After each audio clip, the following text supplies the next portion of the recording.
All right, ladies and gentlemen, good evening. Tonight's matchup featuring Div B West between fensad and Gambit Gaming. As we can see, our early bans here are Alterac and Towers from fensad, and Braxis and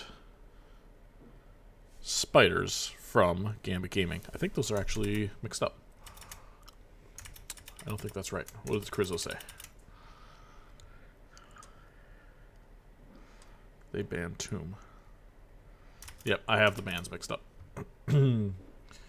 So, Alterac and so Tomb and Braxis. Pardon me while I fix this for a moment. Alterac and Towers, there we go. Now the map bans are accurate.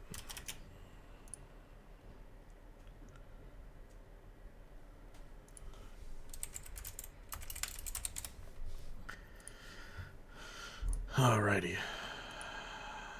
She's still in game.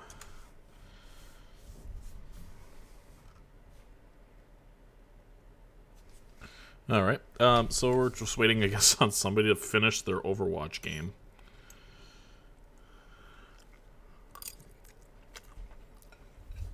And then I guess we'll go, so...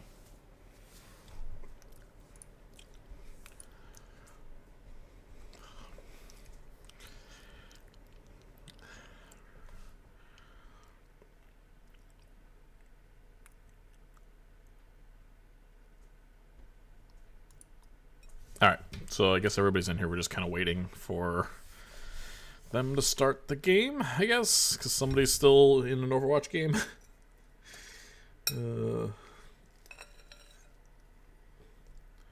So once we get the all go ahead, we'll get to starting. Oh, I should probably tell you what map we're playing here first, shall I? We are going to Infernal Shrines, and this was picked by the red team tonight. I believe that's Gambit Gaming. Let's check that. Just to verify, Team 2 actually has first pick, so it was wrong again. And then I just close Soothsayer. Yeah, everything's coming up Millhouse tonight, ladies and gentlemen. Match. Picked by blue team. Update. There we go. What's for dinner? Yeah, sorry. I am eating chicken and rice tonight. It is quite delicious.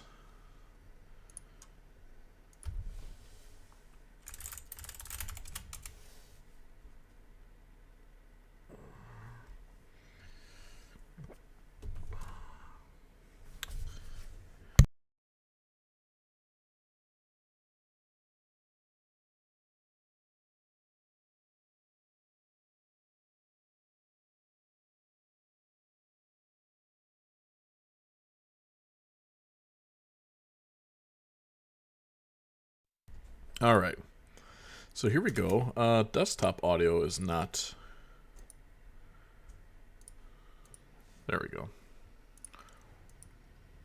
Okay, that should be better. And, here you too, nice. Yeah, it's a solid meal. First ban, Hogger is going to be taken off the board. Followed up by a Johanna. Quick bans here, early doors.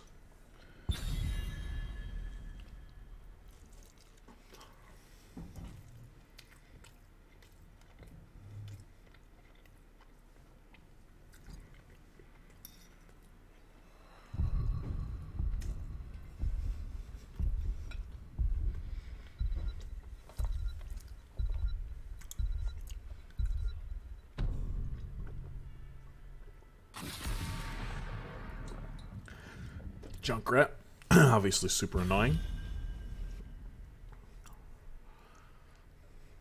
Taken down. Speaking of Junkrat players, Jordan, sorry, no Junkrat today for you.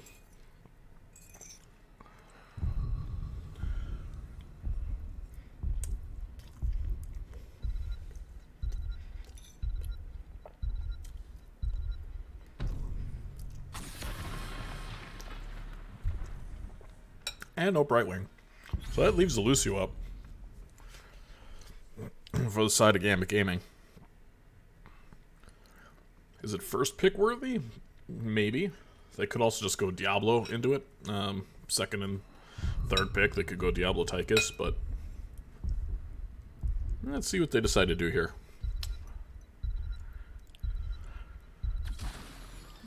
It's a Sylvanas. Always a solid choice. You're never going to be mad you pick Sylvanas.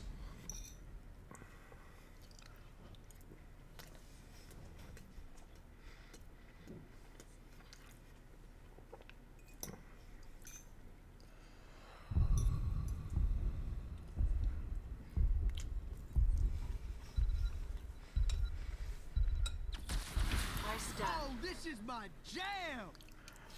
Robot Wizard is picking up that Lucio. And Charlemagne picking up Vala.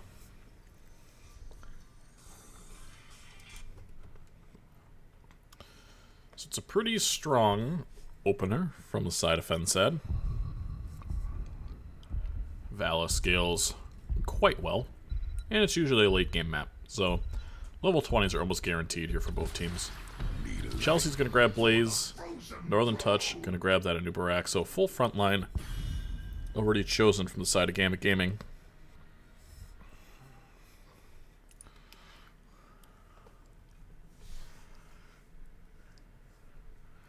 Gimme More hyping up her own team in a game that she's playing on.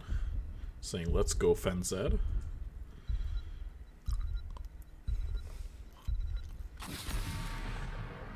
No Genji. That must be a respect ban for sure. Or just something they don't want to see a lot of. Those are the two options. What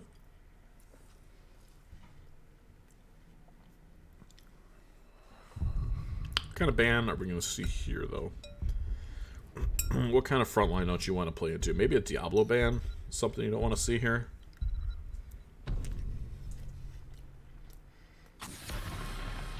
Yep, and that's the way they go. Diablo, Lucio, pretty good 1-2 combo. Not a ton of percent damage thus far out of Gambit Gaming. Minus the level 1 you could talent into a Syl.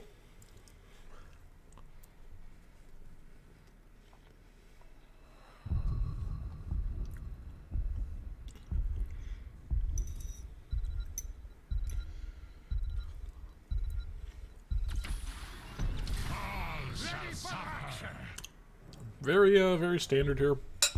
Leo, very strong on this map, good on the objective. And Muradin, a very good overall tank. Sonar saying, let's go Northern. So little love for both teams here early doors.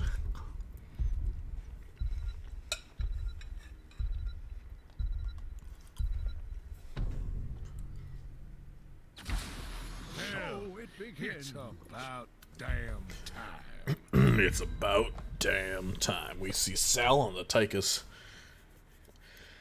And Deckard picked up by Krizo. Not a ton of CC from the side of fensad, but a Silence and Tomb could just kind of end the game. So it's going to be interesting to see how they handle not having a cleanse. And an Orphea from Grismore. And I say that Gambit Gaming doesn't have a cleanse, but Tychus actually does have a self-cleanse with his Odin. A noob obviously has a Unstoppable on his E. Blaze has the Bunker. And Pearl, the Sylvanas at 16, will have a cleanse as well. So this is about his, as self-cleansing of a team as you could possibly have. And a lot of CC for Gambit Gaming, but fensad has Lucio, so I think good drafting both ways around. It's going to come down to who macros better, who presses their buttons better, and we'll see how that all plays out tonight. This first game of this best of 3 is about to get on its way.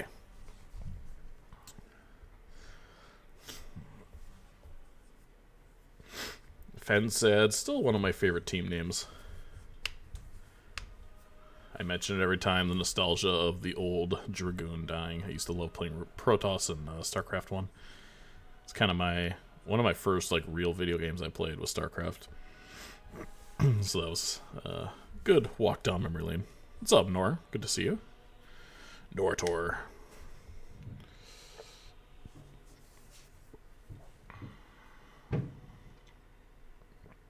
Alright, whose hamster is spinning the hardest? Alright.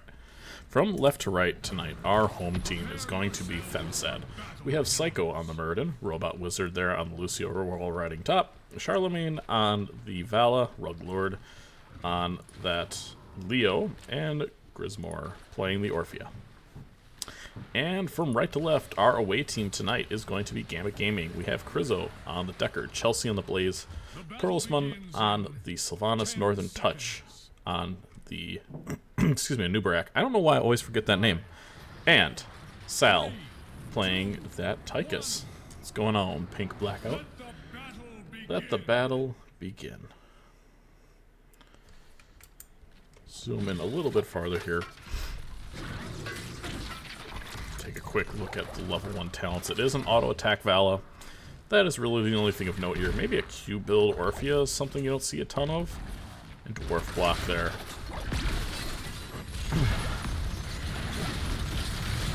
Good stun onto that Blaze. Really nothing landing here of significance. Good damage onto that Anubarak, maybe. Northern Touch may not have any. Okay, he does have any. He's got to get out of dodge there.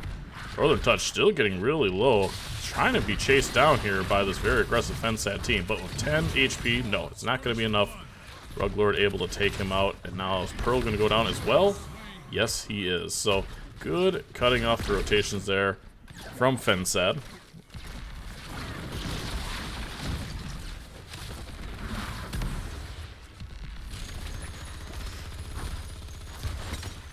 Bottom camp is going to be taken here from the side of fensad. We take a quick peek in the top lane, see how the matchup in the off lane is going. It looks like Chelsea and Leo going to be double soaking a bit here in the early game. As we take a look back into the bottom lane, almost a full level up is fensad, but obviously that goes very quickly. Robot Wizard doing very irritating things, as a Lucio be doing. Follow-up CC just a little bit late there. We're able to hop out harmlessly. Stream info says I'm playing D&D. Is it, or is that not what we're doing? Appreciate you, Desda. Hopefully you didn't I said hello, Pink. What are you talking about? You trolling me? I said hello. You weren't listening. Anyway, we got like 7 inches of snow here in Kiel. It was not fun. Did not enjoy. And the snowplow plowed us the hell in today as well, so it took me extra long to plow us out. So yeah, it was a happy time. So solid macro from the side of fensad here. 5-4 in favor of them. They're not heading up to that top camp yet. All 5 members of Gambit Gaming here are in the mid lane. So there's going to be a little bit of soak to be missed kind of everywhere. I know she's trolling. She be doing that. Bruiser cam's being taken. It should be coming out about the exact same time while Northern Touch grabs soak here in the bottom lane. And Lucio does his darndest with his wave clear here mid. 10 inches. Oh my god. Yeah, we pre-plowed, and I never have in my life, and I did yesterday. And holy cow, I was like glad I did. So the top camps is going to be interesting to see. This is actually going to favor Gambit Gaming, because this is going to go down much faster. But let's take a look at the action here on the Shrine. It's 28-1 here, already in favor of fensad. They're way ahead. Northern Touch jumps over the wall, not able to connect anything, and this is going to be a relatively easy cleanup from the side of fensad. It's a 4v5 here, and now here comes Blaze. Let's see if they're going to do anything. No, just a harmless stun onto that Leo. Sal getting chased down. He's not able to scurry away in time. And Sal's going to go down as well. Northern Touch having to use his Unstoppable to get out of dodge. And now he's going to take the full brunt of this Punisher.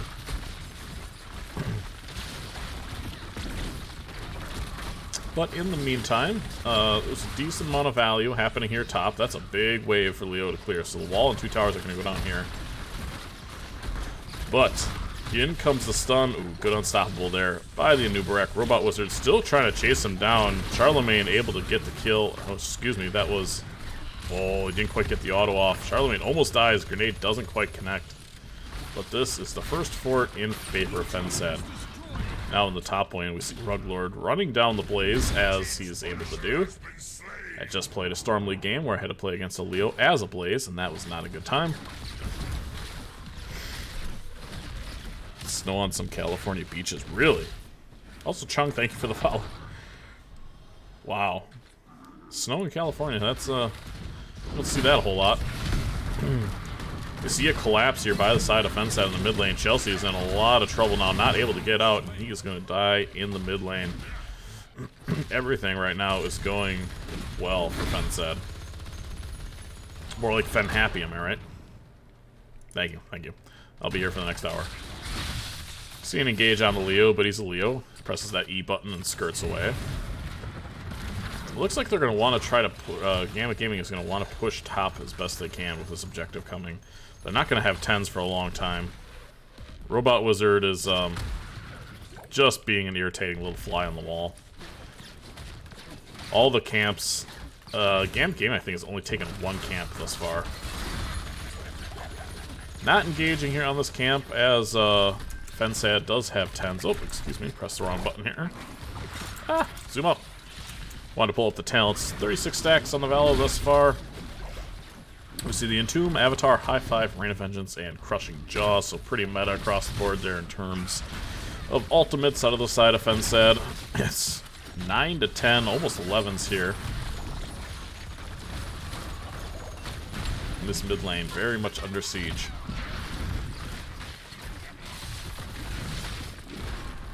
Nothing Gambit Gaming can really do here except kind of allow this to happen. Sal is really out just a little bit farther. Surprised they didn't turn on him, considering as aggressive fensad has been. Chelsea is hugging the wall here in the top lane. Kind of smells blood in the water, understands what's happening. Good call-outs, rotations there from Gambit Gaming. The Sill's in the bot lane clearing, which means fensad going to get a decent amount of value here, pushing these top towers and wall. Stun comes out. Level 10s are now online, so we do see the bunker. We do see Odin. It's going to be a Wailing Arrow, Cocoon, and Stay a While and Listen. I turned away at the worst possible time. There we see the bunker. It was a good Stay a While and Listen, but is anybody going to fall from either team? It doesn't look like it. Here comes Pearl and Ruglord bringing up the rear. I apologize for the shoddy camera work there. And both teams are going to tap with most of their ultimates down. They still have Odin, though, as Gambit Gaming, and the Wailing Arrow, so both DPS ultimates are still up. But so is that Entomb. Orphea and Leo for the blue team, going to be clearing up the Bruiser camp. Gambit Gaming a little bit ahead in that regard. Ballot, going to start this objective. Pew, pew, pew, pew. And it's 12 to 11. All the lanes right now, lane power across the board is in favor of Gambit Gaming. And there's a big engage onto Psycho. Is he going to have time to pop Avatar? No, he does not. And Avatar actually wasn't even up, excuse me. So the Murden's going to go down. Good silence arrow there by the Sill to secure that kill. And that is the first 50 stacks on the Vala, who has yet to die. We see a Cocoon onto the Vala. Everybody peeling off right now for the side of Gambit Gaming. Gonna need a high five, and it's a brilliant high five by Robot Wizard, but he's gonna pay for it. So the Vala lives, the Lucio will die, and sometimes it's just the life of a healer, man. 11 to 10 right now in Spider Butts.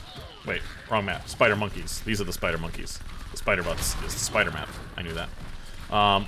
However, fensad is 13s. They don't look like they're going to want to press this. They look like they kind of want to just take middle. And this is some very aggressive macro here from the side of fensad. I expect to see Gambit Gaming rotating down pretty quickly here.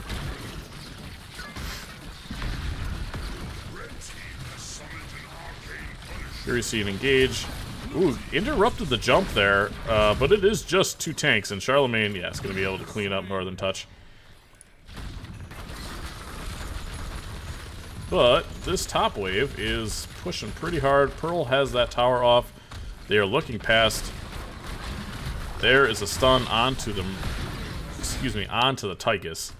And the follow-up damage, obviously, there as well. Pearlsman isn't going to be able to get out. Grizzo throwing as many potions as his little old mans can throw. Red team has destroyed a fort. So, yeah, everything seems to be going well for fensad. Love the pew-pew sound and great effects, yeah.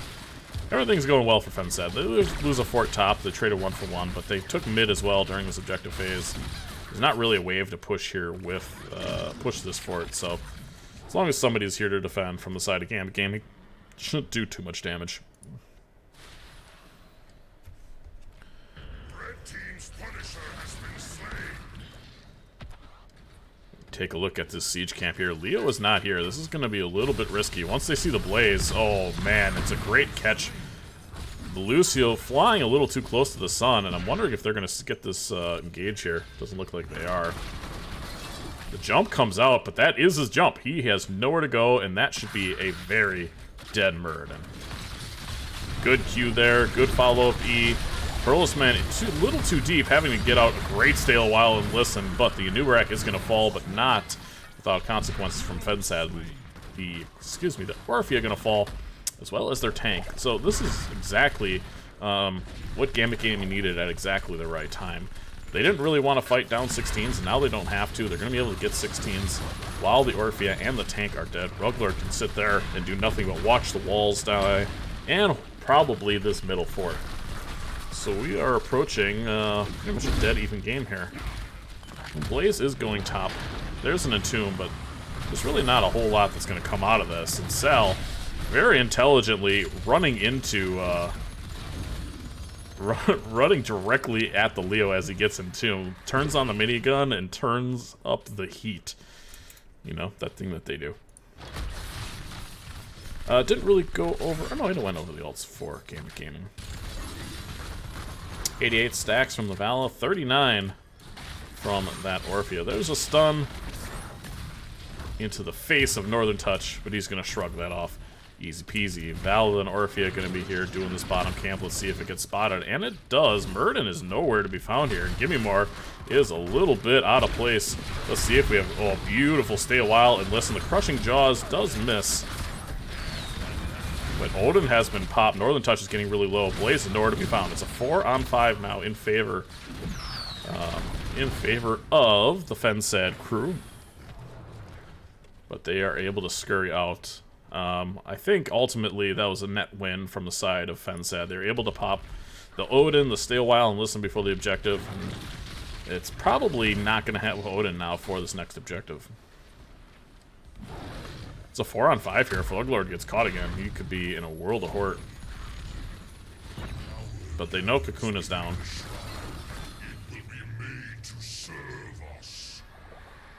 So yeah, we're not going to have Odin for the beginning of this fight. Cocoon and Stay a While, and this will be up. Crushing Jaws will be up as well. Relatively even game. It's one fort ahead are the side of fensad. Each team getting set up. Decker throwing out those potions. The Pearlsman get the unstoppable there. No, actually went life drain. So almost the full int build there from the Sylvanas. Chelsea getting chunked, but doesn't have to pop the bunker yet, and that's a pretty significant deal. Northern Touch taking a lot of damage though, and now Ruglord trying to get him popped down. A beautiful Stay a While and Listen hits 4 members of fensad.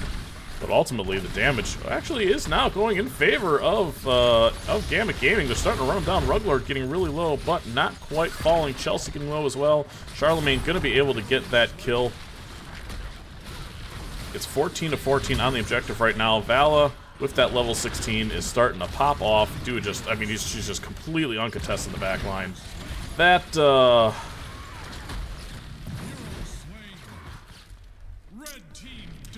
I mean, I pointed out the fact that Charlemagne is a very good player. Maybe shouldn't be in Div B, but anyway, a wonderful fight out of the side of fensad, and they are able to secure the objective. Top fort is going to go down for free due to good macro on the side of fensad. This wall going down as well, and Gambit Gaming is in a bit of trouble here. If level 20 is about to pop, and Vala going to be getting the Farflight quiver here momentarily, there is essentially nothing you can do to stop this Vala other than cocooning it. So this looks to be a game-ending push from the side. Oh, and now the Silence and Tomb with the Immortal on top. Bunker is... okay, Bunker has been popped. Stay a while and listen this down. But the Vala is literally just running free. Literally can't touch her. Nothing to deal with her other than a Cocoon. Crushing Jaws misses as well. And Vala ends the game. GG's have been called.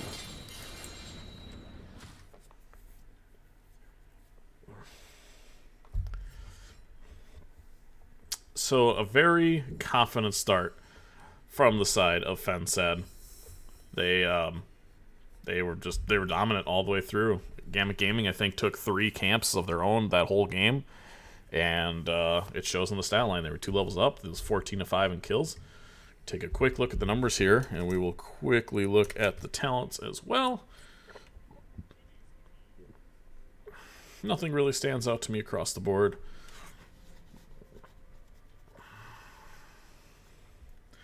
Very meta picks. Minus the Orphea. The Orphea build is... you don't see too many Q build Orpheas anymore. I think when people ask me about how to play her, I feel like it's more of a stylistic choice. Because if you hit your Qs, you can just keep running them down. But the Chomp build gives you a little bit more sustainability and a little bit more health, so you're not as squishy. But as long as you don't miss, everything's Gucci. Gucci gang. Alright, so we will go back to our draft screen, or rather, the map selection screen. We're going to give fensad their hard-earned point on the board, 1-0 thus far, and we will see what map we go to next.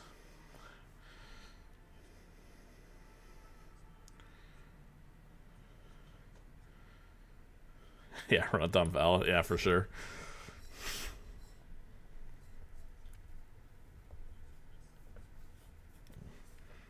Yeah, exactly, Chung.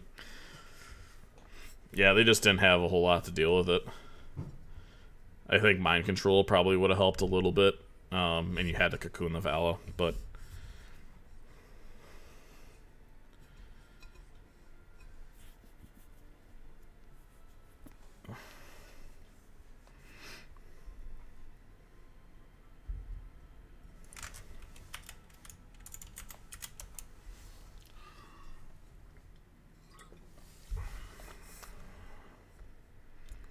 even if they did, I couldn't.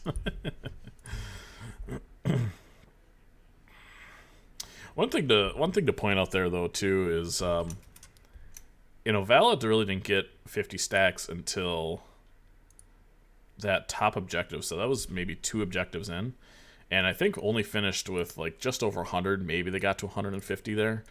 But you don't have to int for stacks with Vala. Just the baseline is very, very strong. And if you end up getting 50, 100 without dying, it's unbelievably strong. I think there maybe is that a little bit of misconception with DPS players that think, oh boy, I gotta get 300 stacks, you know. And you don't. Not everybody's fan, and you're not gonna get 300 stacks. And your micro isn't as good as you think it is. So just take what you can get and be happy.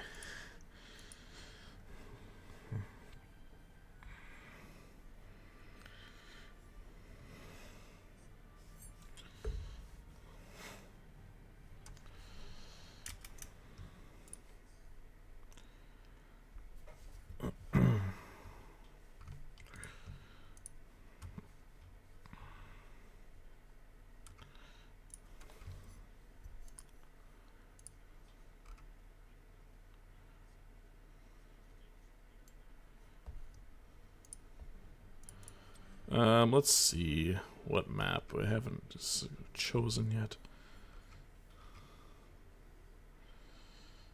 No map has been picked yet. Sky Temple.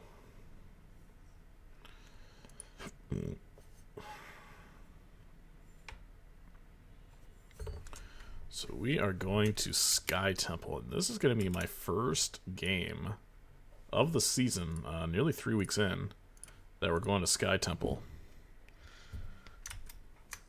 Normally it's banned. Normally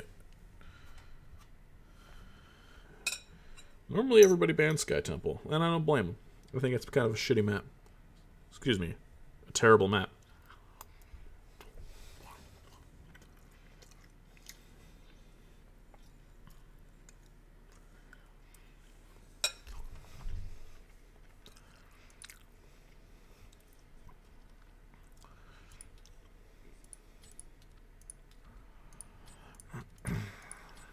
Let's just see what we got going on here.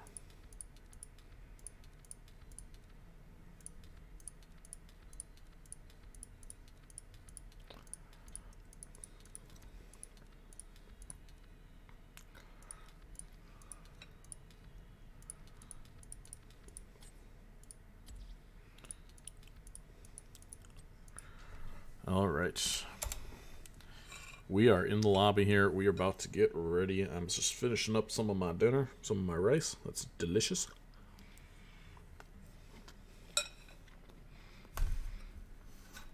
All right. We are about to get on our way.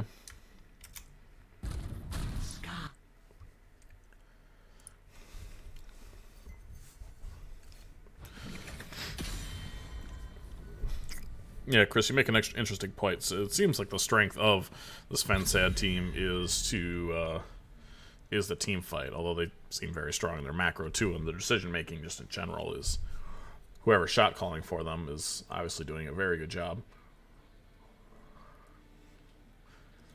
But we'll see what they do here. A lot of different interesting strategies to choose from with Sky Temple, right? So. You don't have to fight, like I mentioned, so you can do all kinds of all kinds of weird things. You can go Lost Vikings on this map, which is very, very strong. Sylvanas, Junkrat have high priorities. Globals obviously are very good. You want somebody that can rip through a bruiser camp in like 2 seconds, so someone like Hogger, you see banned there. And there's a Sylvanas. So does the Junkrat get taken here early?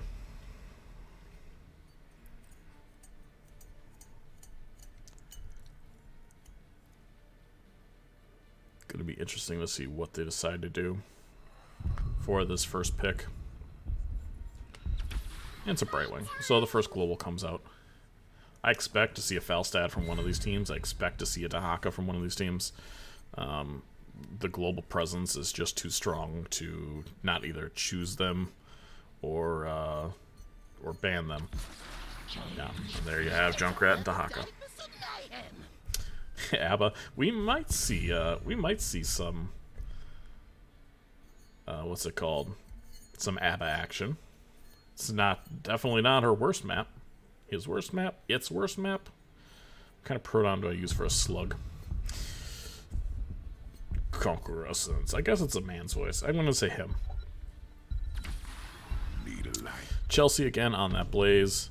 Are they gonna continue the front line? Nope. They're gonna pick up the Vala this time.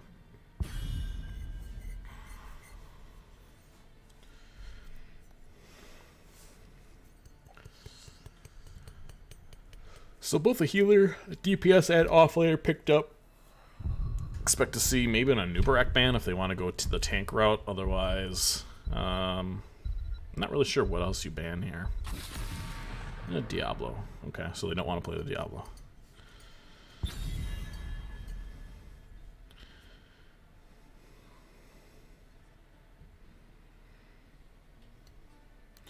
Gambit Gaming can ban a healer here. Maybe this will be a Rhaegar ban.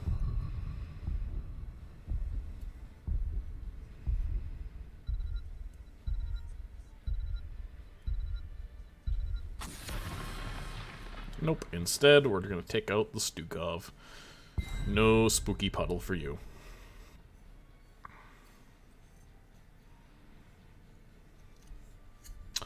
So number 3 and 4 picks going to be that Anduin and Anubarak. Again, the trend here is very good sieging heroes from the side of fensad.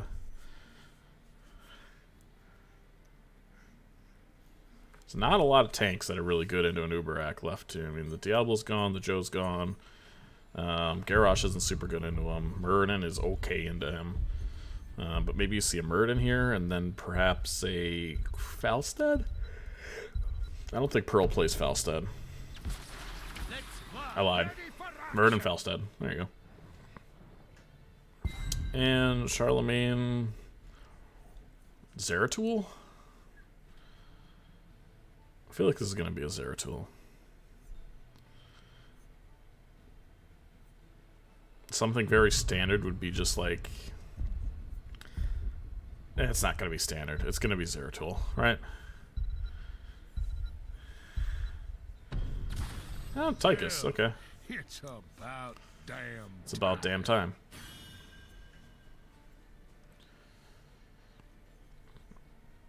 So I think late game definitely favors the side of Gambit Gaming just because they do have that Falstad. If you get a wind tunnel past 20, it's game over.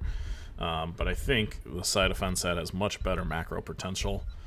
But they only have one global in terms of two. It's going to come down to Pearl plays, quote, every hero. Yeah, Pearl says a lot of things.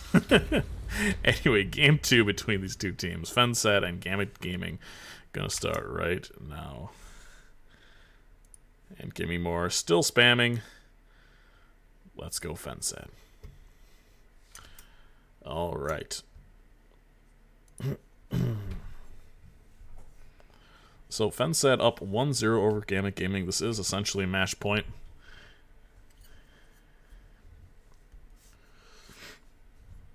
No Sylvanas the cheese, so we're not going to have to worry too much about swapping back and forth between the early game lanes. There's a Brightwing. I never noticed a Brightwing here. Brightwing, Lost Vikings. Jaina's fighting them. Is this supposed to be the boss? I don't know. Anyway, from left to right tonight, we have fensad. We have Ruglord on the Dahaka, Charlemagne on the Tychus, Psycho on the Anubarak, Robot Wizard on that Ando, and bringing up the rear is Grismore. Probably typing, let's go fensad one more time in my chat. Is on that Junkrat. And from right to left is Gambit Gaming. We have Krizzle on the Brightwing, Sal on the Vala, Chelsea back on the Blaze, Perlismon on that Falstad, and bringing up the rear is Northern Touch on the Murd. And I cannot play Crab Rave during the middle of a match, but I can hydrate with some Aqua, which I am quickly running out of. Good luck, have fun has been called. Brightwing immediately going bottom to get Soak. And you see the Beetles already popped here. Junkrat. Junkrat already doing damage to those towers, and that's exactly what Junkrats do be doing. It is a blow 'em up build from Junkrat. It's an interesting talent choice. Again, not always the most popular, but there's a big engage on the Northern Touch. He is able to get the jump off. Krizzle coming in with a good blink. We take a look in the top lane here is Chelsea and Dahaka going to be going at it. Okay. Good jump there by Northern, able to get out yet again. Charlemagne so deep in there. 4 Q-stacks already from the Vala, who has not missed yet. But here's an engage on the Sal. The cleanse is beautiful though, and the poly is even better. The grenade likely would have killed the Vala there. So brilliant healing from Krizo on that Brightwing. Siege camp, as I can zoom out a little bit farther, going to be taken here. Already 5 and 5 stacks from both the DPS of Gambit Gaming. Blaze and Blaze and Dahaka really fighting over this vision. It's an epic battle that you love to see. Tongue misses, the Blaze laughs, we all cry. Oh, Sal with the map hacks, shooting Cycle through the bush for his 6th stack in 2 minutes.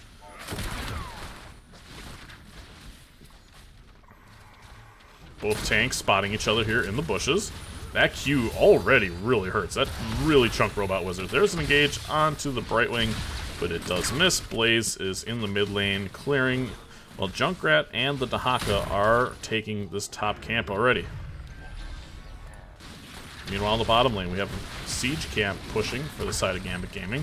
The engage onto Pearl does miss, so we do see a stun from Northern Touch, and it's a good pull by Robot Wizard, who absolutely needed one. 2 more stackies, already 9 stacks. Oh, Grismore blowing up the wave, and now doesn't necessarily have an escape. Going to be taking a decent amount of damage here, but not going to harm the Junkrat too badly. As the siege camp is cleared in the top lane, we have a bruiser camp pushing from the side of fensad. Chelsea doing his best to clear, but oh, he does have level 4, so his clear is much better now. That's hammer gains from the Falstad. Full ding build from the Tychus. Something you don't see a whole lot of, but every once in a while.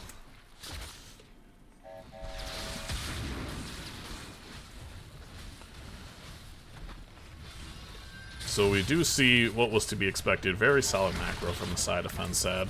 They're on both camps. I mean, they got their camp out early. They got both objectives right now. They're going to have to peel off of the top one. But we have a Falstad pushing bottom. This full objective is likely going to go to the side of fensad as Gambit Gaming seems to be favoring that top lane. There is a great tongue by Ruglord. Out comes the shift from the Brightwing. No problem there. They're going to be giving the objective to engage here under the spell shield, but it is a 4v4, and the spell shield definitely favors Gambit Gaming. And now in comes the Falstad, as it is a 5v5 here in the top lane. Big stacks from that Falstad Q build. It's going to start chunking pretty hard. And it looks like this top objective is going to be nearly full cleared by the side of Gambit Gaming. Again, a massive hammer from the side of the Pearless Mon. Side of the Pearless Mon. Not necessarily what I wanted to say, but you got my gist.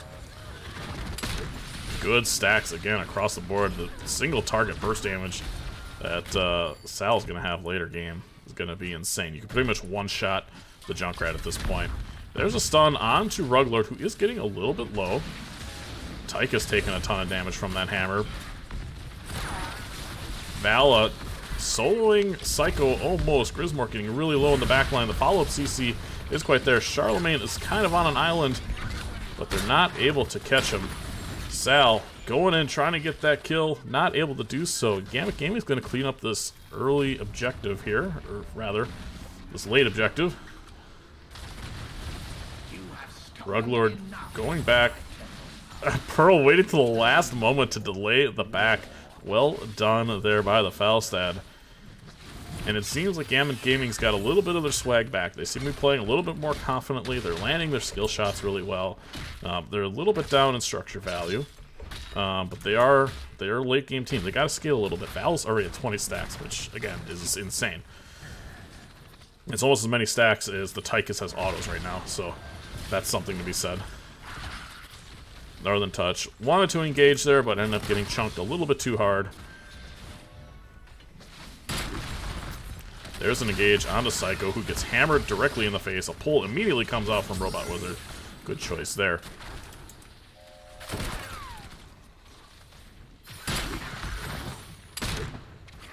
Ooh, that's the first Q I've legitimately seen miss. I'm sure he's missed a couple of them, but it's the first one I've actually seen. Here we see an engage onto Sal. There's a good follow-up route by the Anduin. Oh, are we going to see a kill? That's the first kill of the game, by the way, is that Vala. And now Northern Touch does not have a jump out, does get caught by the Anduin. Good follow-up CC. Is Psycho going to go down? Is Touch going to go down? No. No one is going to go down. I'm not yelling timber. Sal had to bust off the rust. Yeah, and Northern Touch getting boot back there. Good follow-up CC by the Junkrat. Psycho going in again right now. This bruiser, or rather the siege camp, with this Junkrat and the siege potential that fensad have. Yeah, the Odin has been popped. Very little mana though on that Odin, but it's an Odin at the end of the day. There's a boot back. Oh my gosh, that might have been the best gust I've seen in a really long time. Really well done there by the Falstad to the disengage. Falstad going in, wanting more.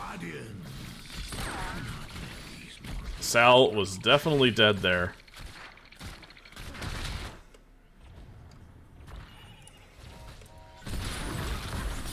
But not another gust online. He is running away. Northern Touch gets booped off into the wall, and therefore the avatar has to be popped. Didn't really go over our level 10s here, but we're kind of seeing them all at once. We did see the gust already come out. We see the Riptire from the Junkrat. Let me briefly go down. We saw the Odin, Isolation, Riptire, Cocoon, and Light Bomb from the side of fensad. And we do see the Rain of Vengeance, Blink, Heal, Avatar, Rain of Vengeance, Bunker, and Gust on the side of Gambit Gaming. It's about to lose the first fort, or rather the second fort. Good follow-up CC there by the Blaze. And again, a beautiful disengage by the Falstad, and so many stonks. Holy cow, 80 stonks already by the Falstad is not a small number. 33 stacks on the Vala. Everybody from Gambit Gaming is relatively healthy here. Not sure if fensad wants to go in and engage on this, but we will see.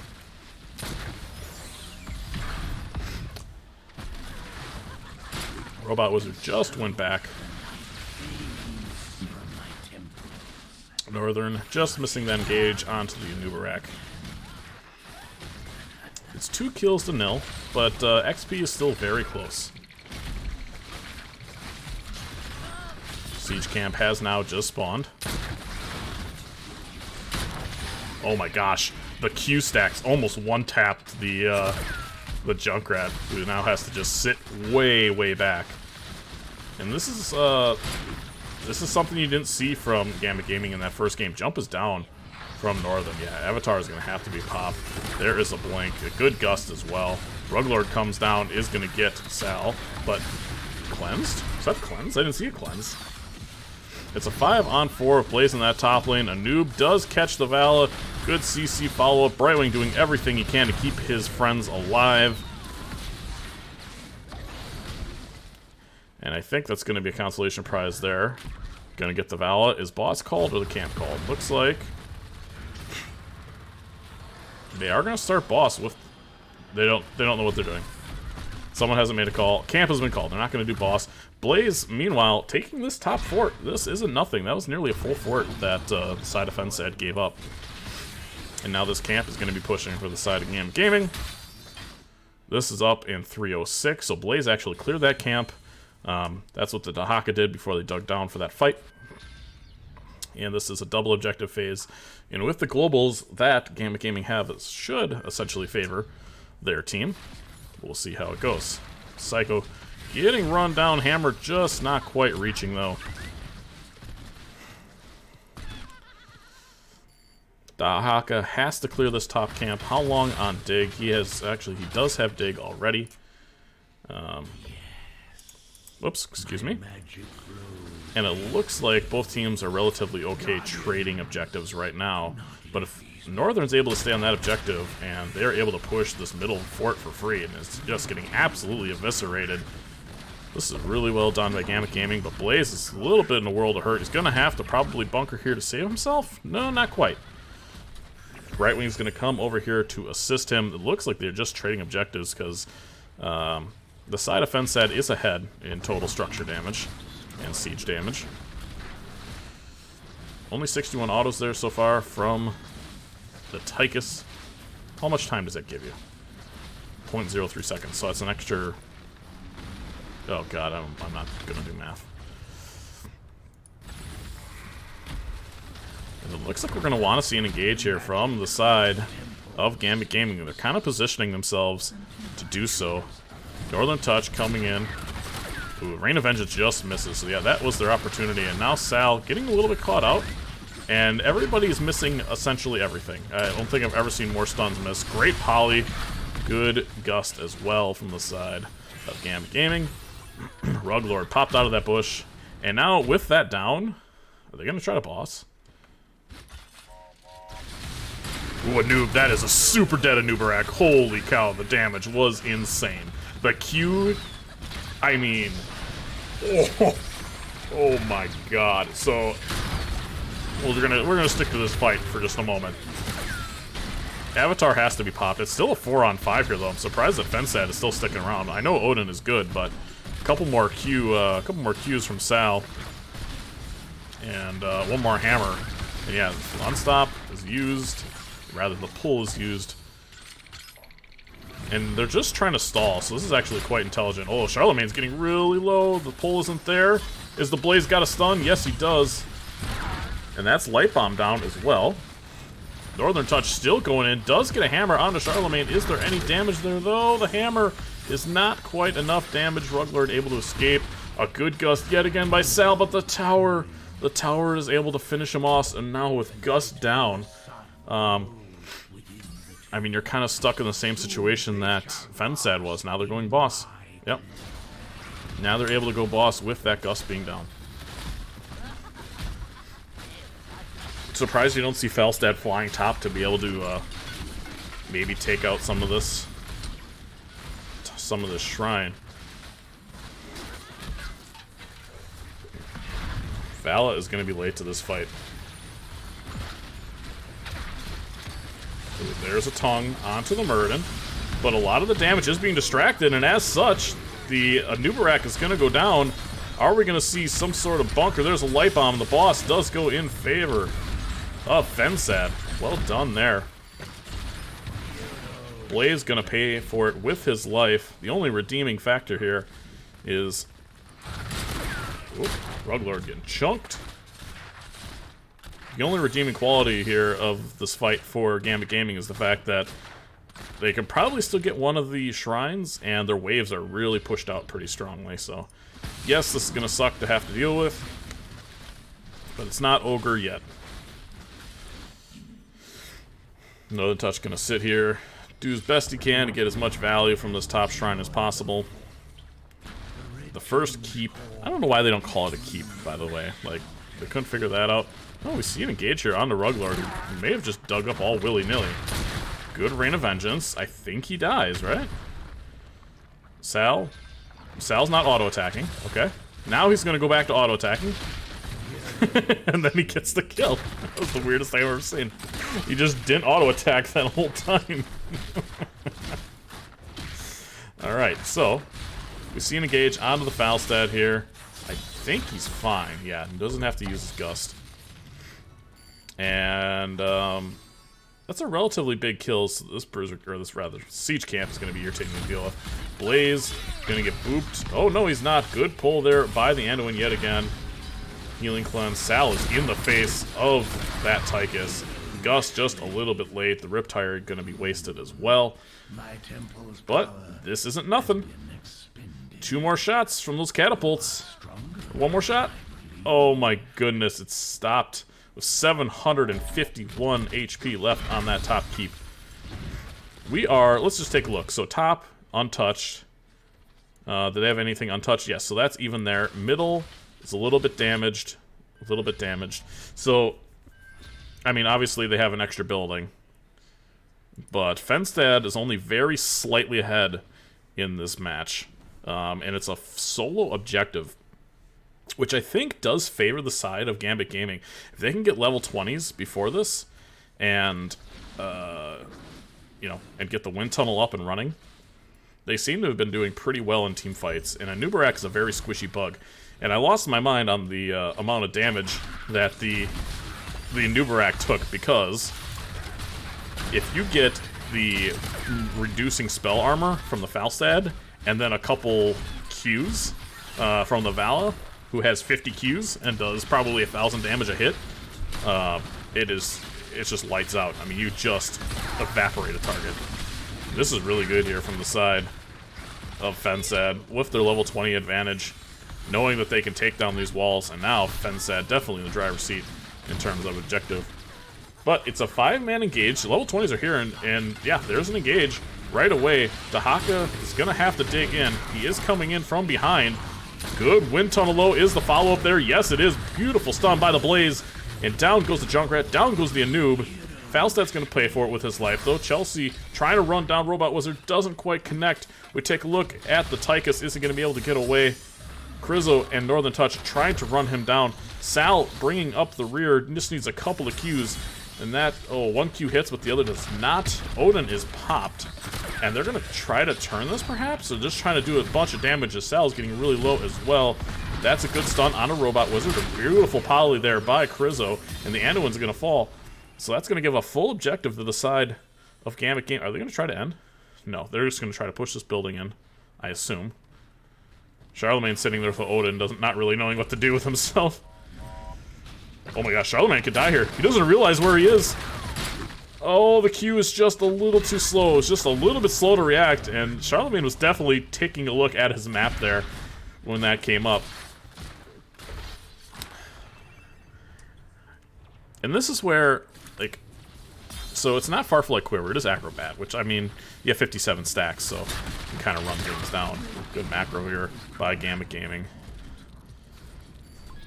Falstad is not here, so they recognize it's a 3-on-4. He's backing up. Falstad's going to be clearing bottom and then flying in. Wind Tunnel, like I said, is their win condition, and so far it's been going really well for them. There's a stun onto the Anubarak. Good disengage, though, by the Junkrat. It's still only a 3-on-4 here in the mid lane. Krizzo wondering who to shift to. Boss is up in 4. Will it decide this match? Gambit Gaming, for the first time this series, is actually ahead in structure damage and nearly tied in kills. They are going to take this camp, understanding that the wind tunnel is the win condition here. That is why you see fensad for the first time playing more passive than you're used to. Big red button is now online for the Odin. Oh, no it's not. It's Bob and Weave. I lied. Okay.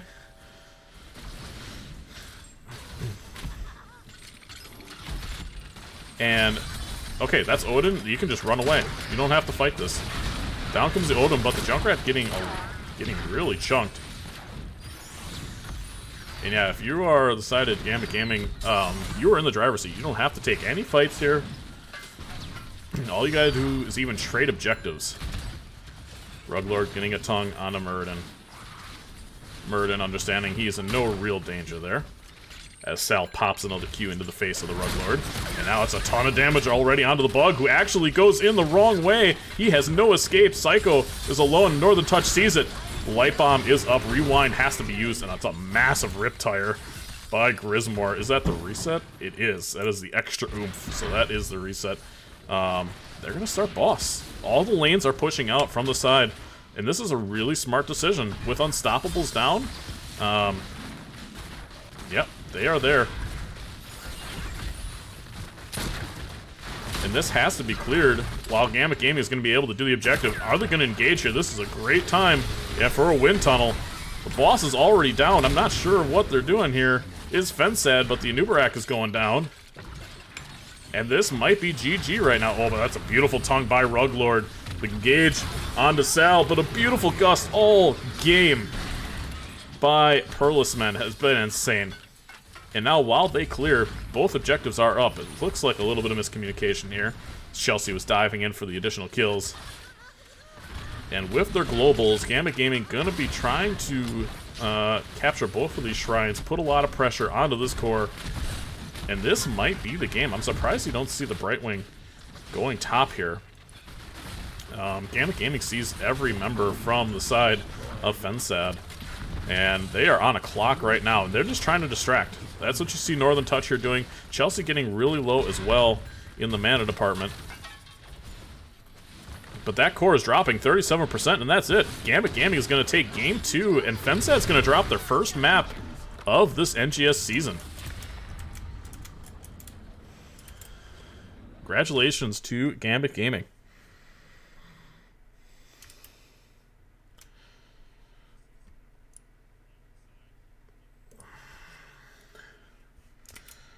Alright, so we take a look at the post-game numbers here.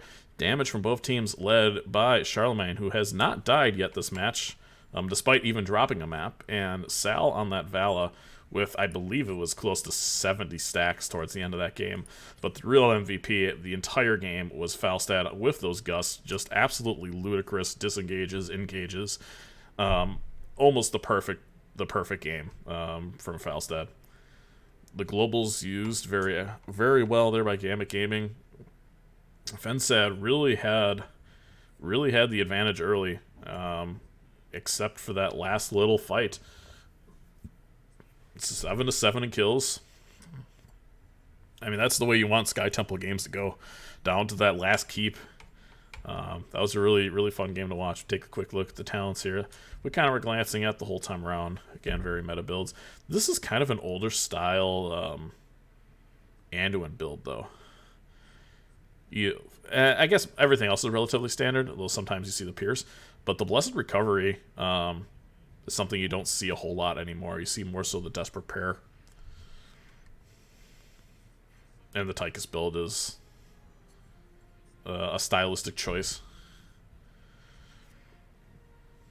Alright, well, that's all we got. We're going to be going to a game 3. Ladies and gentlemen, boys and girls of most ages.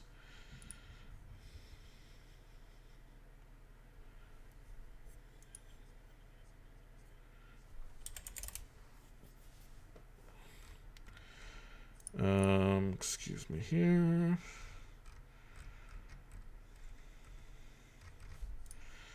Ba-da-ba-ba-ba. So this is won by the red team, so we're going to update that. We are going to go to the map selection screen and see where we are going. And we are going to Battlefield of Eternity. Let's get Gambit Gaming their hard-earned point on the board.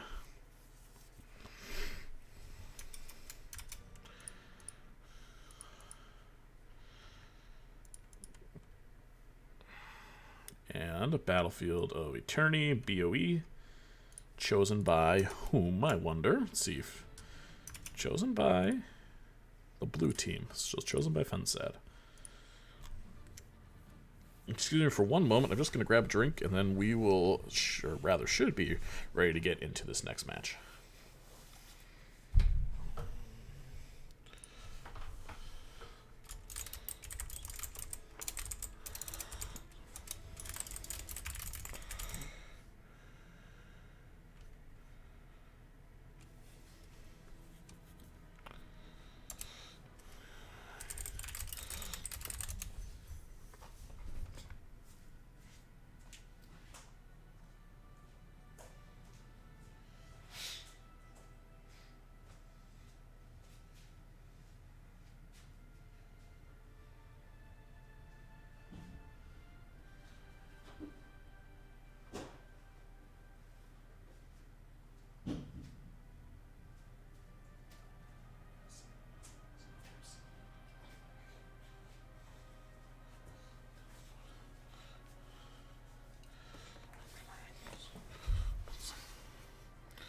Thank you for the follow, Ola Kahola. Ola Kahola. Hola. Hola.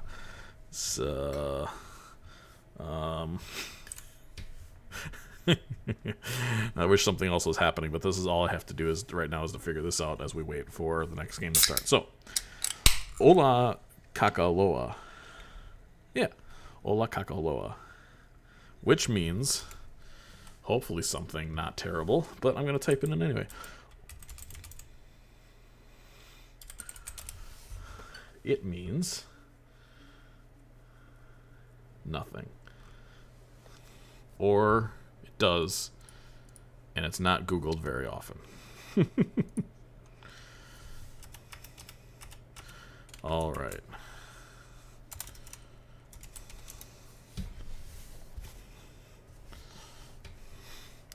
I think we're all ready to go. Thank you for the follow, PJ Red. Appreciate you.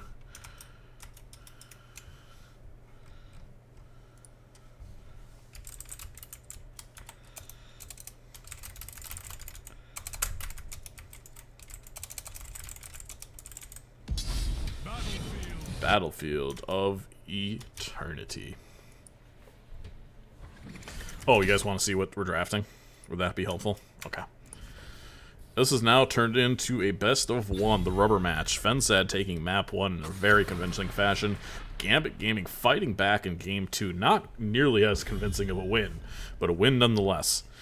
Lucio going to be banned out first from the side of Gambit Gaming. Both teams have a very strong Lucio player, so you see that respect ban there coming out early. Sylvanas yet again banned from each team. It's been a while since I cast a best of 3.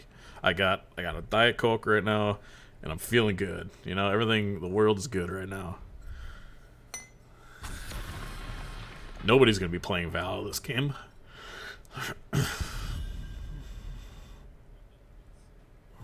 The team that has drafted the Vala has won the match. We'll see, well, we won't see, rather, if that remains the same, because the Vala has been banned. This must be a Johanna ban. I think it has to be. I think Joe is just too unbelievably strong here.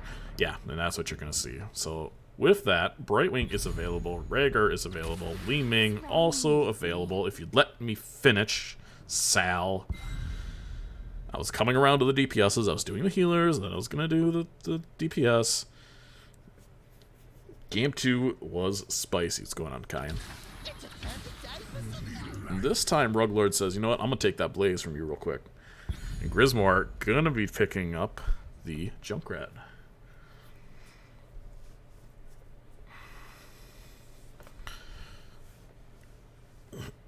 So it does leave another strong burner in the pool. Junkrat isn't the best at burn, but he's nowhere near the bottom as far as weakest goes. But yeah, Brightwing and a Nubarak again.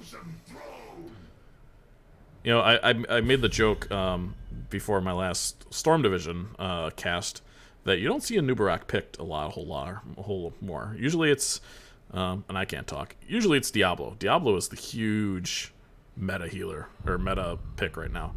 And then I think a Nubarak has been picked every game since I've mentioned that he's like a C-tier hero. So I'll shut up, pretend that stop pretending I know what I'm talking about. And the Rainer band, so no easy burn gonna be allowed here. AFK Rainer presses W, wins objective.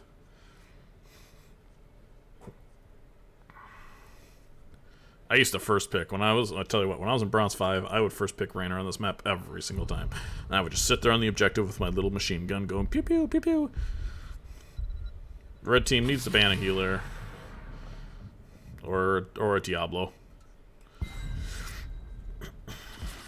Make way for the bad guys. Zul'jin. Very, very strong on this map. Yeah, I agree, Kyan. It's one of my favorite maps to play and cast because exactly that reason. It's very simplistic. It's only 2 lanes. The off lane does not matter. And it all comes down to like it's basically Braxis without. It's kind of like Braxis actually. A little bit more macro focus, maybe. How are they going to round out the team here? They need an offlaner, maybe a Leo or a Dahaka. Ooh, okay. Okay. We see the Lunera and the Thrall, so that is a decent amount of damage post 7. And very good burn from the side of Gambit Gaming. So far, I think they're winning in race, but Psycho has yet to pick, and they need a tank, actually, so it's not... Their burn is basically going to be pretty static here. And there's the Muradin. Has each team that picked Muradin won as well? I think so. I think whoever team has picked the Muradin has won the match. But I think both teams are pretty dead even. I think the races are pretty even. I think maybe slight favoritism in race goes to Gambit Gaming. Team fight, though, probably does favor... the side of fensad a bit. But we'll see how that all shapes up. It's Game 3. Division B West. Starts right meow. Where's my thing? Where's my thing? What's happening? What day is it? Alright. From left to right. It's fensad. I don't need Discord up. Thank you.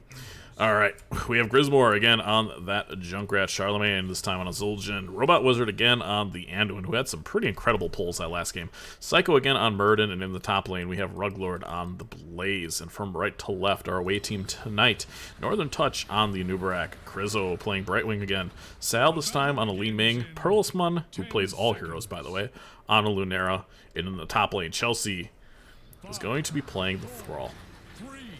Chelsea was also the name of my first girlfriend in fourth grade. Fun fact.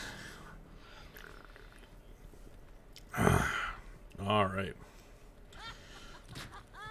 Junkrat bounces the first trap off the wall. This time we do see extra we see extra wound timers from the Junkrat? No, we do see blow him up again. And this is, Charlemagne gonna be getting some stonks. The wave clear from Gambit Gaming is not great. In fact, you might say it's just not good in general. Charlemagne is just stacking out of his mind right now. Recklessness. I thought he was actually doing a little bit better, but... Clunk? Who wins the top lane? It's Thrall, by the way. I'm pretty sure Thrall wins this more often than not. You see Charlemagne still... Uh-oh. Is the shift going to come down in time? Yes, it does. A good pre-cleanse there by Chriso.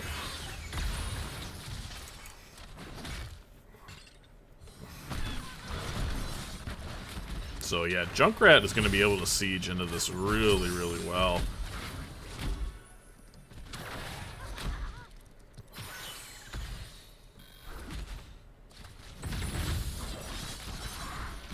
Yeah, I agree. So Gambit Gaming is relatively squishy, but they don't necessarily... They don't have to miss any skill shots. It's all auto attacks, right? So you're going to see where the damage is coming from. And probably avoid most of it. Not a lot of massive AoE as Psycho jumps in. And we see a big engage here on him, and now he's in trouble. Perlismon's going to be able to whittle him down. The pull is out. Is the damage there? It's going to be really close. Robot Wizard doesn't have another heal. There it does, just in time. Sal getting caught by the trap there. I'm going to close our talents, so take one last look. 9 stacks so far from the Zul'jin. Perlismon being real cheeky with his positioning here. One bad boop away from death, though. Charlemagne takes a really big hit. And there's a great poly in the first blood. Like, surprisingly, goes in favor of Gambit Gaming. As the Zul'jin is dying for stacks. And now this bottom camp should go in favor of Gambit Gaming. Meanwhile, it looks like Chelsea in the top lane. The Thrall had to go back. Ruglord is winning this top fight here. Anduin God has been called. Was a very good save on the Muradin, but was not able to do so again. Oh.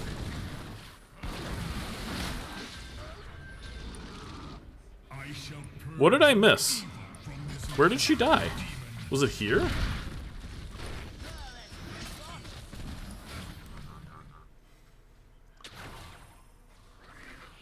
Did Luna die to the camp? Luna died to the camp. We see an engage here in the top lane onto that Zul'jin again. A pull coming out as well. I'm watching my stream back. I think she... No. She died top lane? I'm so confused where that Luna died, dude. I have no idea. Oh, Robot Wizard absolutely getting clunked by the Li Ming. Again, that's 2 in a row. Do we have a third?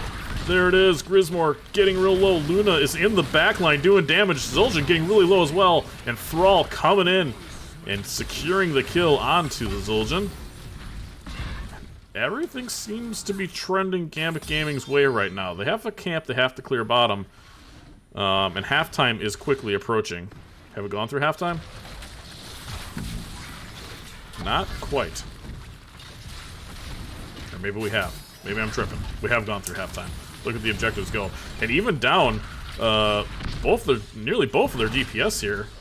The burn from fensad is just too good. Yeah, they're going to be able to kill this objective much faster than the side of Gambit Gaming can, but their damage doesn't really come online to level 7 anyway, which is right now. So this should be a Calamity. Yep, we are going to see Choking Pollen here come out. Now I have the hiccups. So that's not great. Percent damage coming from the Thrall. Zul'jin not quite stacked all the way yet. The Gambit Gaming is very late to this objective, and plus they have 7, so I'm surprised they were a little bit late here. Lost their whole wall and tower is completely uncontested. Not like it wouldn't have gone down anyway, but you know. There's an engage onto the Zul'jin, who decides to take a couple axes and put them into a few bugs. And this fort shouldn't necessarily go down. There we go. But Gambit Gaming is a full level up There's a jump onto Perlis, man. I wonder if they have a pull. Anduin's gonna need to pull him, yeah, and I don't think that's enough. No, pull maybe just a little bit too late, or maybe didn't have it yet. And Luna is gonna claim another kill, and now here comes the Thrall all the way from the bottom lane. That's gonna give Blaze a pretty good opportunity to push this bottom fort down. This is gonna be a lot of extra damage. We take a look at our offlaner here. Rug Lord smelling blood in the water. Gonna go back. Siege camp in the top lane, captured by Gambit Gaming.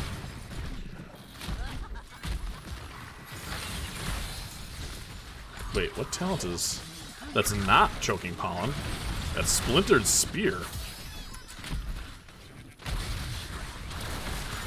Good. Polymorph onto Psycho.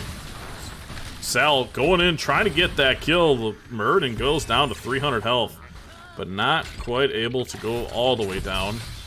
Unlucky. And now you see Gambit Gaming's first attempt at sieging wall here with this camp. Li Ming doing a decent amount of damage to those walls.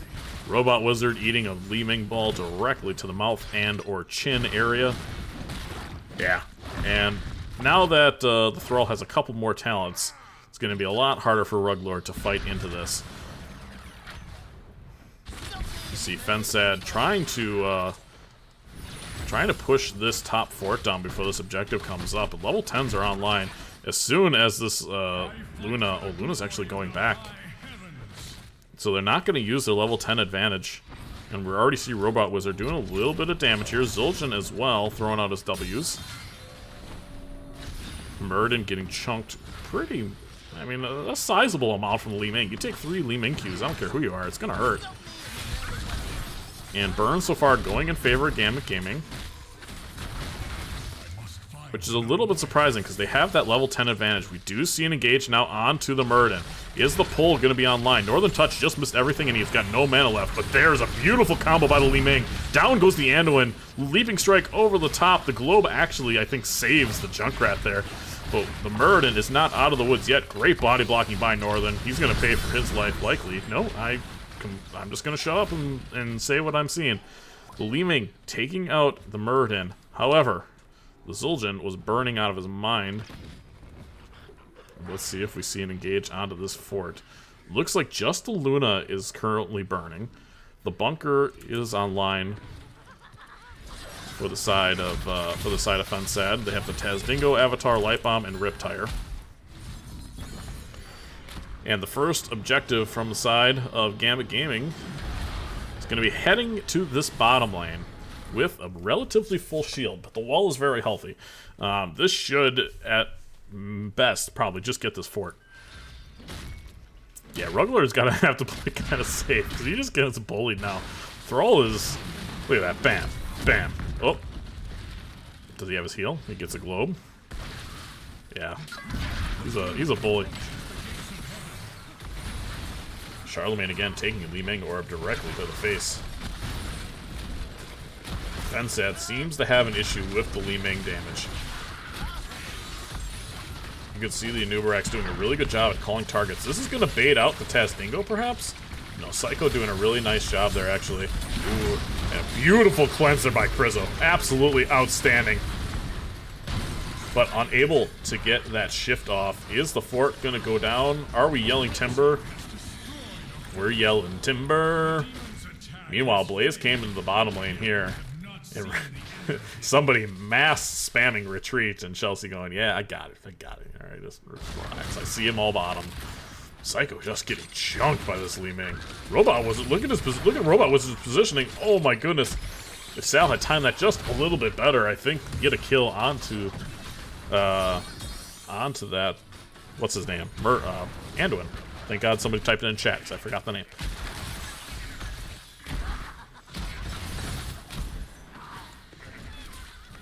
Here we have an engage. It's a 3-on-4 right now. And there it is. Light Bomb comes out onto the Anduin, but the Anduin's going to super die here. Charlemagne's going to go for stacks. There's the unkillable.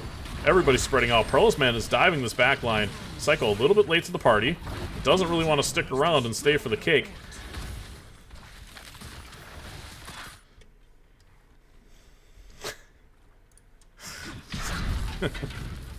I'm stupid. Alright. So Blaze is going to be doing the top camp. Can he do it in time? No. The call has been run with your tail between your legs. And therefore Chelsea going to be bopping him down. And he is going back for the manas.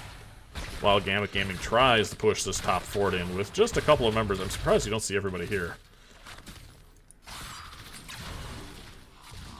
It's 14-13. The macro advantage is in favor of Gambit Gaming. Northern Touch gonna come through. You can see them all here. There's a stun onto the Murden. Polly comes out as well. Tazdingo is still down for another 30 seconds. And there's a pull onto Charlemagne. Maybe a misclick there, but pull will not be available for this fight. Let's see if that is an important note. Oh, that's a very dead thrall. Yeah. There's the ship coming down in time. Not quite. He has no Speedy Dragon yet. But there is a Li Ming. There you see an engage. 5 seconds now on Tazdingo. He's going to go and burn as best as a Zul'jin can burn, which is pretty good. Meanwhile, a big stun there by Ruglord. Is there damage enough, though? No, and Li Ming, it's a 3-on-4 here, and you just kind of kill the front line. There's the Avatar, gets into the bunker. I don't know if it's going to be enough. There's a Leaping Strike over the top, but a great stun by Psycho. That was a brilliant play by the Murden. Actually insane. That was so well done. And it almost looked like a panic click, but if that was on purpose, very, very well done. And now you see an engage on the Psycho, who does not have Avatar anymore. No. This next Immortal going to be going to the side of fensad.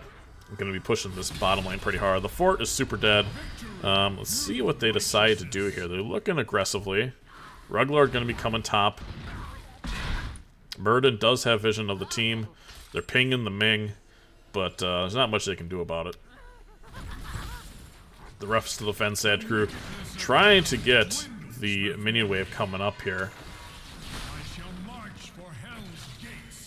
Poke, poke, pokety, poke, poke, poke. In comes the Blaze from behind. This could be a very defining fight in the match. It's a 4-on-5. Thrall's nowhere to be found, and he won't be for a while. Gambit Gaming doing their best to take down this objective, and now here comes Thrall behind. Are they going to try to look past this and engage? We see a light bomb onto the Thrall. Is the follow-up there, though? It is, but this time the shift is in time. The Cocoon and the Junkrat in the back. There goes one pull. The Blaze bunker is immediately eviscerated. And this Immortal is doing a ton of damage. Charlemagne trying to run for his life. There's the unkillable. Hurlsman has to run as well. Everybody from Gambit Gaming is about an inch away from death. But nobody has died yet. Oh, the polymorph onto the tire! Oh, it's so good! The polymorph on the rip tire was insane by the Brightwing. And everybody is alive. And every building is still standing. Minus the ones that have fallen. In the bottom lane, Siege Camp very quickly taken by fensad. This Siege Camp likely going to be going to fensad. I could see Gambit Gaming maybe taking this instead. Yeah. But they're going to approach this. Oh, Charlemagne just face checks it. Apparently, they know where they are. That was strange.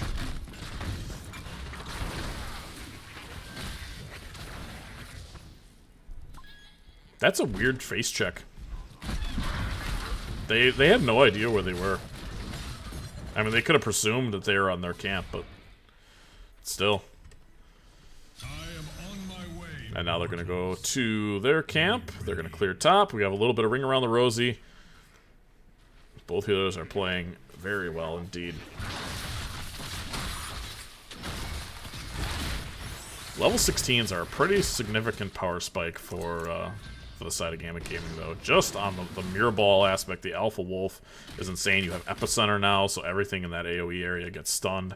Junkrat doesn't scale incredibly well, but Zul'jin definitely does. Let the killing begin. That is a lot of attack speed. And as you can see, the Immortal is going to get ripped down pretty quickly. Mirror Ball does about the same amount of damage. This is going to be very close burn. Good luck, Chris. You guys got this. Play confidently. You're gonna do great. And each team just electing to burn. So, kind of an interesting strategy here. And now they're gonna try to... They're trying to distract Gambit Gaming so that the Zul'jin can finish it up. The Riptire is good, but the Earthquake is down as well. Each team trying to focus the Immortal, but it's gonna be close. It's gonna be really close. And it goes to the side of who?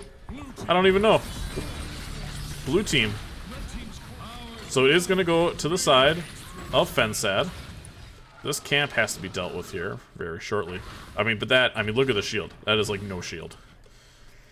And the Blaze did pay for it with his life. So it should be a relatively free clear. Oh, Charlemagne gets absolutely eviscerated by Sal. He is done taking shit from the Zul'jin. Oh my god, he never saw it coming. Absolutely deleted.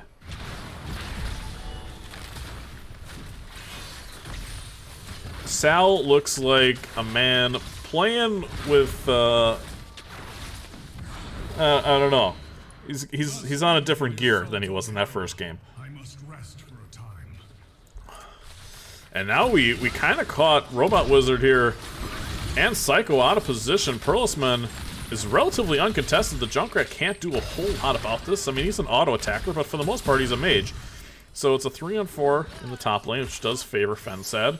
Zul'jin gonna be coming back here very shortly. This top camp is up in 7 seconds. I mean, somebody has to eat that trap, right? Zul'jin is coming. The root, yeah, Li Ming this time. fensad has identified the target and the threat, and that was most definitely, oh, there's a beautiful disengage there by Northern. He's able to get out. Grizzle hops over the wall. There's the spell shield, and he is out of dodge. So, what can fensad do with this? They're going to open up top. This is a good macro decision here by them, knowing that Li Ming is dead. And it was a great engage from the side of fensad as well. Identifying that Li Ming, that was personal. That was a personal kill on the Li Ming. That felt like a little bit of vengeance, you know? So Siege Camp gonna have to be cleared here from the side of Gambit Gaming. Level 20s are online for them. When we take a quick look at the upgrades, we do see the Fairy Protector Repulsion upgrade, Earthen Shield, and Intensifying Toxin, and the Rewind.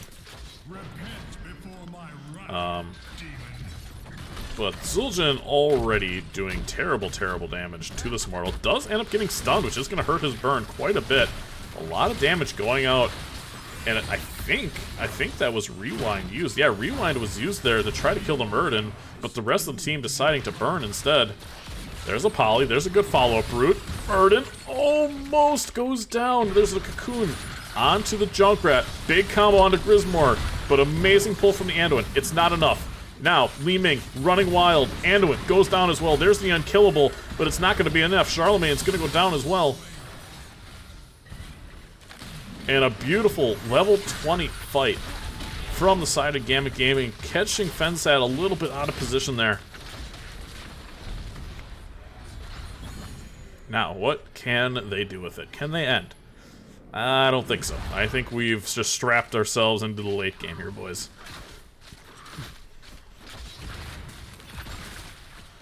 Thrall doing his darndest, the wave clear. Yeah, that's one of his abilities. It did no damage. That one does a little bit more. There we see a fight past the objective. Psycho having to pop that avatar. Is it enough? There's no healer.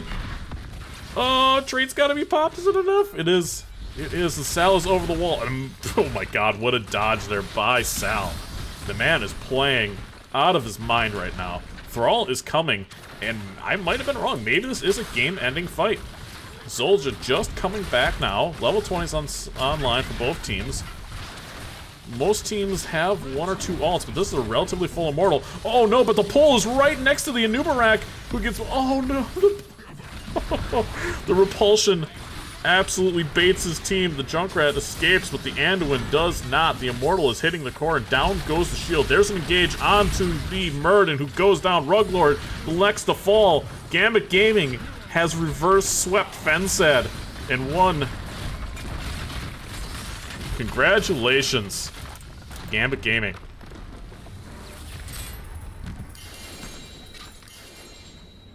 What an awesome match. Really good back and forth there.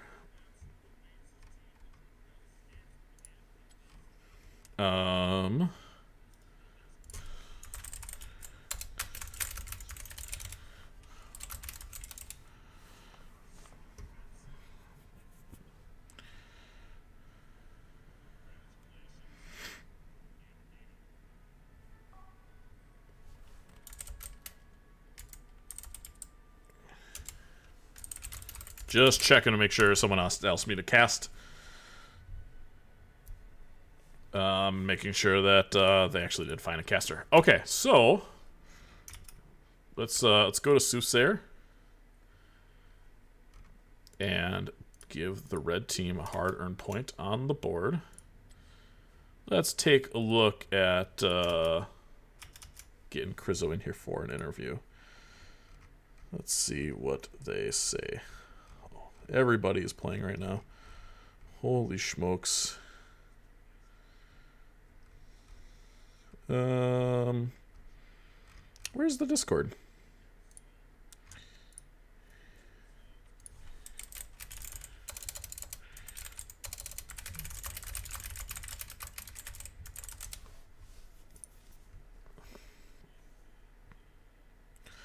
Krizzo MVP. I don't disagree, honestly. Oh my god, it's been 3 years since I've been streaming. Holy shit. Thank you, Clipless. I think you were my first sub, actually. I know you have like the little first thing, but you were like 1 or 2, for sure.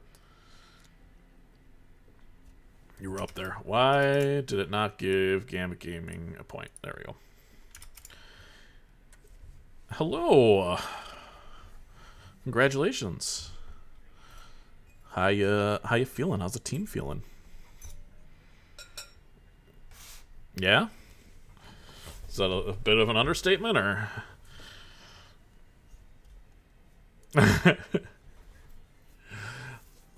That's awesome. Yeah, congratulations. That was a really, really fun series to watch. So it was probably one of my favorite matches to cast thus far. What happened? I mean, you probably don't want to relive that first game, but let's talk a little bit about Infernal Shrines and what happened there. Where did it all go wrong for you guys?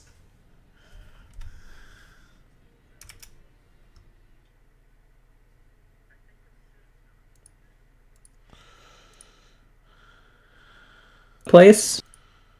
Comms weren't there. Our rotations weren't there. We didn't execute anything well. Yeah, it looked like you guys were kind of deer in the headlights into their team. That Lucio was insane. Yeah, the fly on the wall Ruglord there was running around like a madman. It was insane. Okay, hopefully everybody can hear you now too. Yeah, and I remember now the last time I casted fensad, I remember him playing Lucio as well and making a comment of like, my god, that's irritating. Yeah, it was bad. It was super bad. Like I find myself to be an okay Lucio. Yeah. And that Lucio was miles above mine. he was running everybody down. He only got caught once, you guys. He checked a bush near your camp, and you guys were able to get a good stun and follow up, and then he exploded. But minus that, just really good high fives all around. And oh yeah, it was disgusting. Yeah, it was very good. It was the reason why he banned it. And I was surprised because you guys even had first pick, and then I was like, oh, they banned it anyway. So oh yeah, no, I don't play Lucio on NGS. Yeah, we're not a Lucio player on here. No. So yeah, I mean there wasn't much to talk about after game one because it was rough to watch. It looked like, well, this is going to be a quick match, but we went to Sky Temple, which is not a map.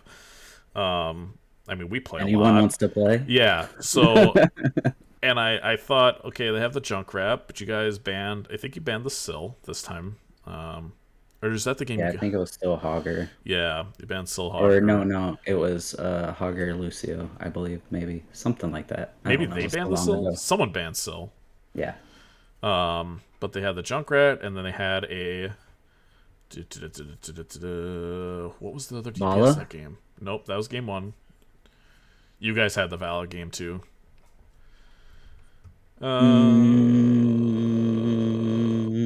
It must have been some sort of hyper carry. Yeah, it was so long ago. Yeah. Well, anyway, that game was a really good back and forth. That was really fun to watch. It was Tychus. Tychus, you're right. That was the Bob and Weave Tychus, which Yeah, Bob and Weave. yeah. That was it was rough to watch. Moon says, "What? PJ Red is here? Yes, he is." Your DPS that second game were insane. Falstad, Pearl, definitely the MVP of that game. Oh yeah. You had some pretty incredible saves as well, especially the polymorph on the Riptire. Yeah. Wait, was that one in game That was three? game 3. That was game 3. Okay, I'm there were too many bright wings. But the Falstad was easily the MVP. So many perfect saves. The engage in the bottom lane where Sal should have died like 6 times. And then the light bomb was about to come off, and he got the gust. It was awesome. And he wanted so badly to pick the dreaded bird laser. So badly. I know. Where I we're so know it glad killed didn't him. happen. I know it killed him to play a real build, but I promise you, it did you guys some good. Needed that disengage because at the time, with the I think they had the Murd in there as well. So you guys had the bug. Yes. It was kind of the Anubarak versus Murd and fight all night. Yeah, they had the Anub. We had the Mura. Oh, you had them. Okay, that's right. Yeah. They had the light bomb coming that way. Hackers. Absolutely. But then, yeah, I'm looking. I'm We were staring able at to game dust first. a lot of those the light bombs away almost all game. And then once Wind Tunnel came online, Yeah. we just waited for the engage.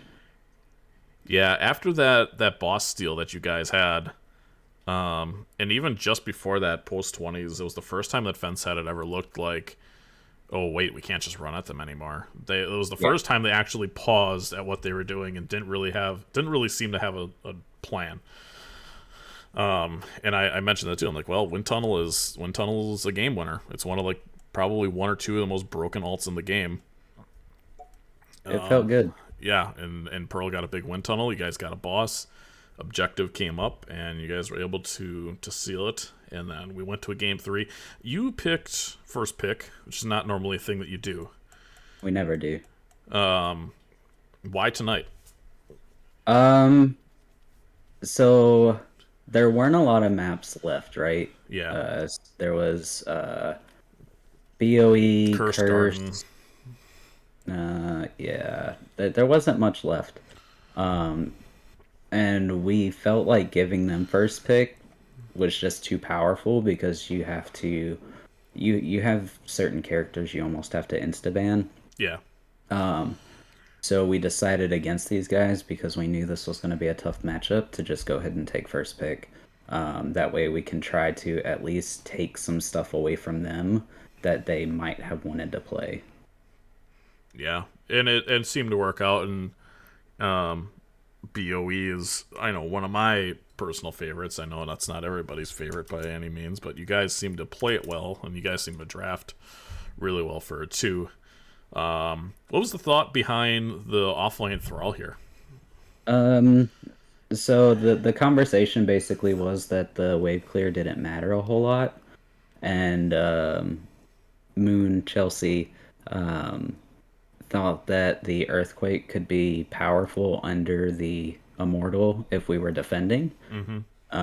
So that was kind of the thought behind that. And he adds a little bit of race. Yeah, he's got pretty solid race. And he's very good on this map. You typically see him in a 4-man with like a hyper carry Val or Zul'jin or something like that. Right.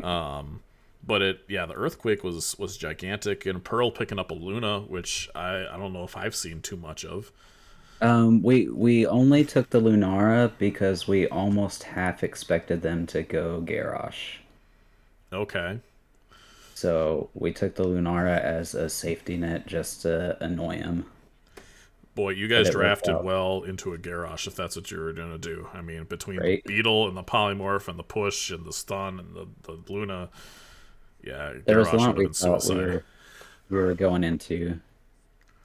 But that they won the first objective, and I think you won.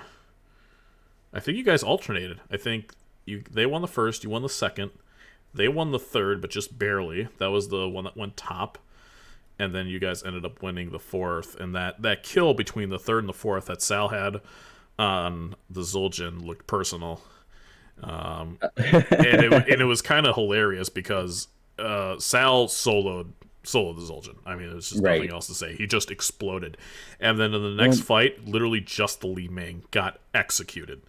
Charlemagne didn't die at all like the first two games, so we had to make up for it in the last. And you did. He died 5 times. And I pointed that out too. I'm like, even though he lost that Sky Temple game, he still somehow didn't die. Right. But it was a very brilliant finish for your guys' part. So Thank you. congratulations. Fensad is an incredibly strong team. They have not lost a match or a map. So you're the first team to take any maps off of them, despite a match. They're also the first team to take a map off of us. Are they really? Yes. I didn't realize you had 2 dominations season. already? Yeah. Oh, Jesus. Okay. So you guys are just going to be duking it out. This is kind of maybe a preview to the end of the season. I know it's only We'll week see. 3, but yeah, we'll see for sure. For sure. All right. Well, that's all I got for you, man. Congratulations. Do you have any shout outs or anything else you want to say or do? Yeah, well, shout out Fensad. That series was extremely sweaty. We went into it expecting it to be extremely sweaty, and it was. Shout out to you for casting us, Of and course. as always, shout out to my team. Love the boys. All right. Well, thanks a lot for stopping by, Crizzle. We will talk to you soon, buddy. Thanks, man. All right. And that is going to do it for me. I have a different team to go cheer on right now. Everybody go watch Raka. In fact, we're going to raid Raka. Raid Raka F. You better be going and cheering for PRA if you're going over there. Or else I'm going to hit you with my stick. Anyway, thanks for coming out and support these teams. GG's again tonight to Gambit Gaming. 2-1 victory over Fensad.